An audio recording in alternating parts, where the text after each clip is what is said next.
So 2022 is a thing, and it's almost over now, so I figured I would put together my list of things that I thought were really excellent this year. Just remember that this is my list and only my opinion, so if you don't like it, you can certainly make your own list, or let me know if I missed anything.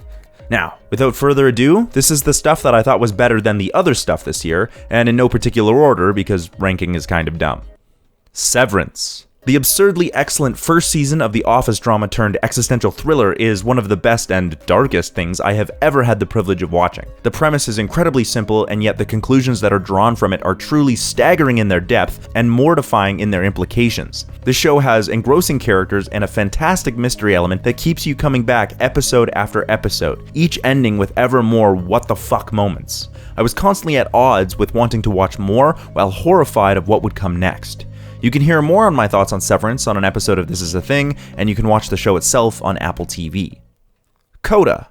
Apparently now it's tradition for me to include a release from the previous year on my list, because CODA was released last year, but it picked up a lot of steam during the award season earlier this year. While not a particularly new story and more than a little cliche, this film was still very moving and highly enjoyable, so it makes my list. With an eye for detail and realism, particularly in regards to its focus on the aspects of a deaf family and how they interact with the community, the movie is elevated from just a simple teenage coming-of-age story to a moving family drama. CODA's success is most definitely due to the pedigree of the actors on screen. Troy Kotsur is hilarious and deeply amiable while playing a flawed but loving father. Emilia Jones carries this movie by conveying the internal conflict that the story hinges on without needing to state it out loud. She argues, loves, cries, and jokes with her friends and family in English, American Sign Language, and in song, transitioning between them flawlessly and sometimes combining 2 or 3 in a single line of dialogue. A wonderful movie for the whole family. You can hear more of my thoughts on an episode I did, or watch the movie on Apple TV.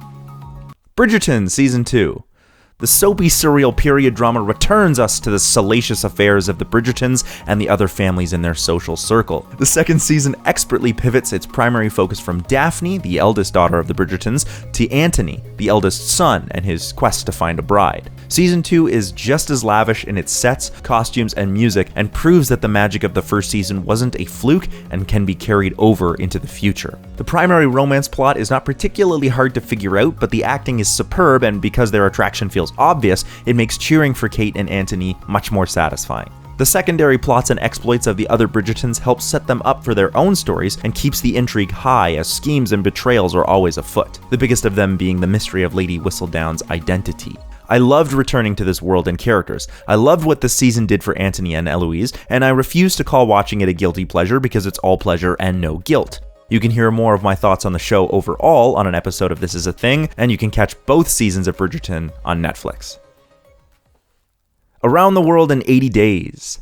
This BBC miniseries started in 2021 but finished this year, so I'm counting it. And really, I'll take any excuse to talk about this show, as it's a wonderful romp across the world featuring 3 absolutely incredible actors. David Tennant, Ibrahim Koma, and Leonie Benish are the highlight of every episode, and they're best when they're just interacting with each other. That isn't to say the action isn't excellent, as the 3 of them race against time in order to make it around the world. Every locale they reach is filled with interesting characters, both fictional and historical. The comedy is fun, the drama is rich, and the action is high-flying. This is the most fun I've had watching television in a long time, and I cannot wait for Season 2.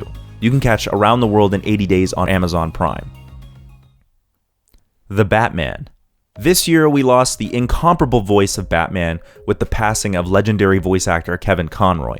For many of us, he was a large part of our childhood and brought the Dark Knight to life, creating a lifelong appreciation for the character that may borderline on obsession depending on who you are. Nothing will replace his iconic voice and characterization. Thank you, Kevin Conroy. You will be missed. Because of this, many fans are very critical of new Batman shows, games, and movies, but Matt Reeves' The Batman is a spectacular rendition that feels like the gritty world of Frank Miller's interpretation of the character has come to life. Robert Pattinson may have had some people a little nervous, but he plays a young Bruce Wayne with the perfect amount of brooding and obsession. This version of Batman is flawed but unyielding. He gets hurt but perseveres. For the first time in a movie, it feels like we get to see Batman the way the villains of Gotham see him, and it's terrifying.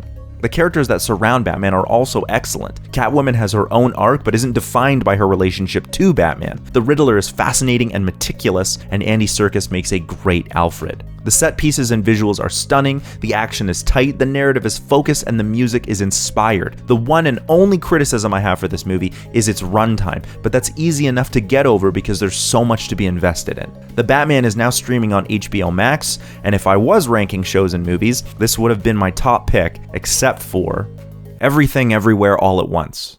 Such a title might be hard to live up to, but that's far from the truth. Everything Everywhere All at Once explores the multiple world interpretation of space-time, while its themes are rooted in existential apathy and nihilism. Lofty goals, but it does this by focusing on a single character's relationship with her husband and daughter. The result is an emotive experience about intergenerational family, regrets, love, and finding meaning and purpose in those whom you care about and who care about you in return. Often compared to The Matrix because of the science fiction elements, I think Everything Everywhere All at Once outstrips The Matrix conceptually, comedically, and emotionally.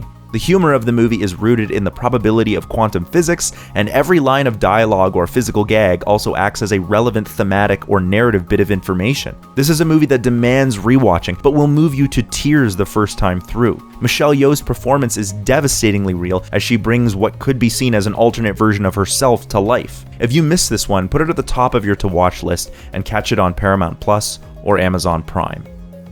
And those are the things that I watched that really stayed with me this year.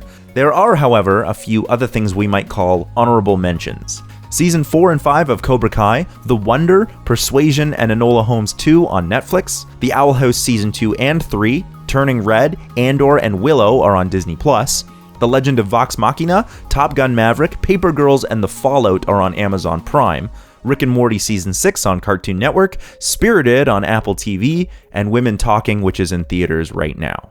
Thanks so much for hanging out with me all year long, watching videos on This Is a Thing, and sticking with me as I transition through trying different things. I have lots of great ideas for what to do in the new year, and we'll see you there right here on Cinemasters Ultimate Timeline.